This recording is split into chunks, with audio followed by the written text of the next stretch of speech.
आनंद मासिक पत्रिका अंक 4, प्रतिलेखन संख्या 23 एवं 24, गति 100 शब्द प्रति मिनट। महोदय, इस विषय में मैं यह कहना चाहता हूँ कि हमने उन सभी क्षेत्रों पर विचार किया है जहाँ विकास की आवश्यकता है, चाहे वह कृषि क्षेत्र हो अथवा कृषि पर आधारित उद्योग क्षेत्र हो, चाहे मध्यम उद्योग क्षेत्र हो अथवा बड़े औद्योगिक क्षेत्र हो।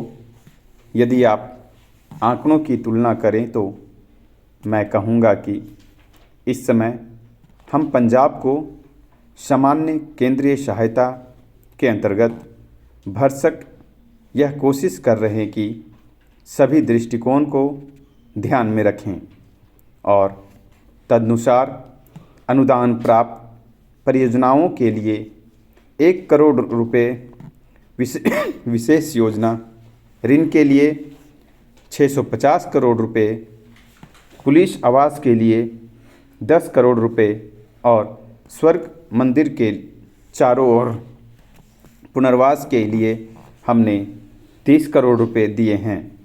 परंतु हमें यह मालूम है कि और अधिक धन की आवश्यकता होगी।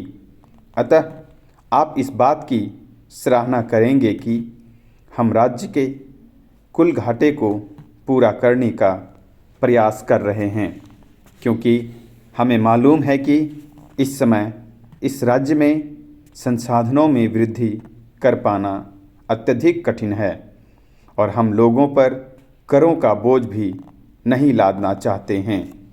इसलिए मेरा कहना है कि बेहतर हो कि आप बजट पत्रों की ध्यान से जांच करें और हमारे प्रति क्रोधित न हों।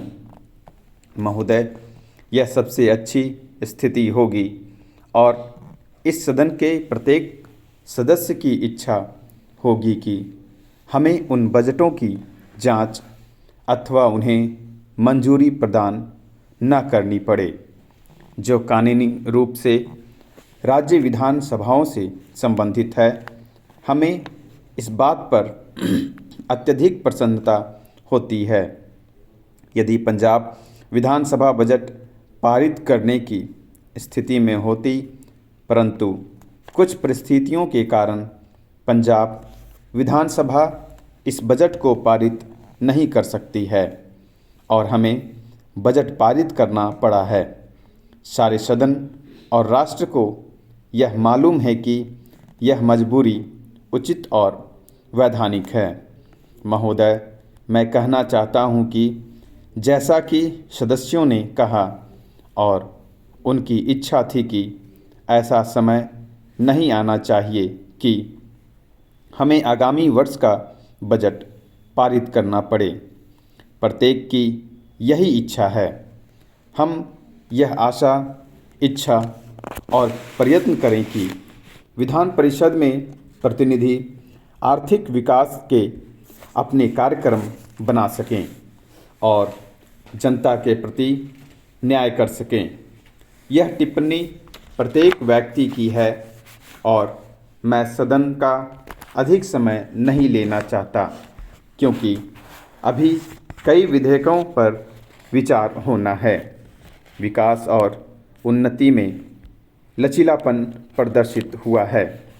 महोदय, बेरोजगारी के बारे में माननीय सदस्य ने बहुत अच्छा प्रश्न किया है, परंतु इस विषय में मैं भी यह कहना चाहता हूँ कि जो आशंकाएं व्यक्त की गई है उनका कोई ठोस आधार नहीं है। शहरी और ग्रामीण दोनों क्षेत्रों में बेरोजगारी में चिंताजनक वृद्धि नहीं हुई है। मैं आपको आंकड़े प्रस्तुत कर सकता हूं कि शहरी क्षेत्रों में शिक्षित बेरोजगारों की संख्या में अधिक वृद्धि नहीं हुई है और ग्रामीण क्षेत्रों के बारे में भी यही स्थिति है, परंतु इसका अर्थ यह नहीं है कि हमें यह समस्या हल नहीं करनी है। निश्चित रूप से हमें समस्या हल करनी है। जहाँ तक कृषि का संबंध है, मेरा कहना है कि कृषि क्षेत्र पर पूरा ध्यान दिया जाता है। हम उत्पादन और खरीद दोनों लक्ष्यों को प्राप्त कर रहे हैं।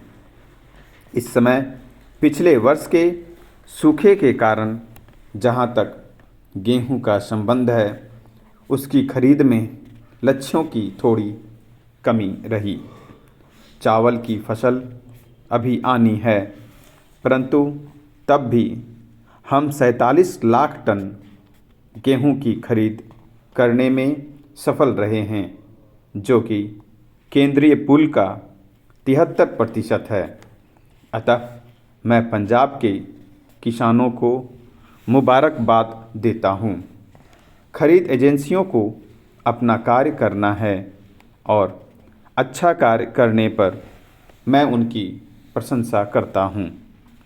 परंतु अन्य क्षेत्रों में जहाँ किसानों की मदद की जानी है, मैं यह कहूँगा कि वर्ष 1997-98 में सरकारी क्षेत्र में अल्पावधि अग्रिम ऋण 375 करोड़ रुपए के, और इस वर्ष हमने इसे 500 करोड़ रुपए के ऋण दिए हैं।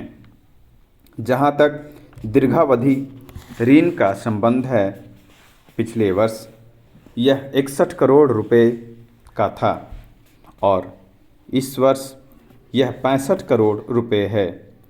जहाँ तक विद्युत का संबंध है, पिछले वर्ष राज्य योजना में कुल 650 करोड़ रुपए दिए गए, जिसमें से आधे विद्युत के लिए क्योंकि विद्युत अवश्य उपलब्ध होनी चाहिए। और जहाँ तक मैं समझता हूँ, कई सदस्यों ने यह मुद्दा उठाया कि कोयले की उपलब्धता में बड़ी रुकावटें हैं और यदि किसी अन्य प्रकार की ऊर्जा उपलब्ध हो तो यह अच्छा है।